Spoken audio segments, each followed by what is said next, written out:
Par exemple, ma meilleure amie, c'est pas la meilleure de mes amies, c'est vraiment la pire. Elle me conseille hyper mal. Genre, si je lui dis que mon mec a pas répondu à mon dernier message, elle va me dire « Il a pas répondu ? Bah, baise avec son frère. » Les mecs qui emmerdent les meufs, ils disent ouais, une meuf qui s'habille un peu sexy, qui se maquille, qui se coiffe, elle cherche quelque chose. Et moi je suis d'accord avec ça. Une meuf qui s'habille un peu sexy, qui se maquille, qui se coiffe, elle cherche quelque chose. Mais elle cherche pas toi, frérot, d'accord? Elle cherche à être belle pour elle, pour ses copines, pour son mec, ce que tu veux, mais je serais très étonné les filles que le matin dans la salle de bain, vous soyez en train de vous maquiller en mode alors là si je me fais pas siffler par les clochards d'en bas, je comprends pas, regarde comment je suis bonne, c'est sûr que non. En plus vous êtes dans un cercle vicieux les filles, ça j'ai compris. Si vous sortez de chez vous maquillée, coiffée, habillée, toute jolie, vous vous faites emmerder par des mecs, c'est ok. Et si vous sortez de chez vous pas habillée, pas maquillée, pas coiffée, éclatée au sol, vous vous faites quand même emmerder par des mecs. Et en plus, quand vous arrivez au taf, il y a toujours un connard pour vous dire « Eh mais... T'es fatigué Dominique, hein, je sais pas ce que t'as fait, mais faut dormir. » Les gens qui ont du temps à perdre, c'est les gens qui te conseillent des séries.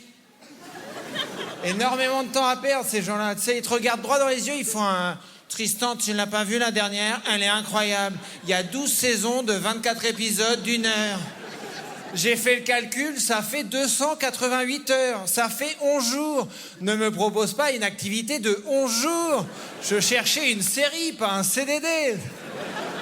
Surtout que ces cons-là, à chaque fois, ils rajoutent « Par contre, je te préviens, les 2 premières saisons sont pas ouf. » Mais les 2 premières saisons, c'est 48 heures. Faut que j'attende 48 heures avant de commencer à prendre du plaisir. Mais va chier, Glantine. Tu connais ces gens qui disent des trucs ultra désagréables et quand tu leur fais remarquer, ils te disent « Oh non mais ça va, je rigole !» Donc en principe, si t'as un minimum de répondement, à ce moment-là, tu réponds un truc du style « Ouais, bah c'est pas drôle ». Et là, ils te disent « Oh là là, mais t'as pas d'humour, hein ?» Alors pour ces gens-là, petite rectification, c'est pas que j'ai pas d'humour, c'est que je me respecte, voilà. Si tu dis quelque chose qui me blesse ou qui me heurte, non, je ne vais pas rire, hein. Et je vais pas te faire croire que c'est drôle juste pour te faire plaisir, non. D'ailleurs, au passage, petit conseil, si tu veux rire avec moi, essaie plutôt de dire des choses qui sont drôles. Voilà, ça te permettra de voir si oui ou non j'ai de l'humour. D'autant plus que, pour rappel, si pour rire tu fais des blagues à mes dépens, ben on rigole pas ensemble en fait, t'es juste en train de te foutre de ma gueule.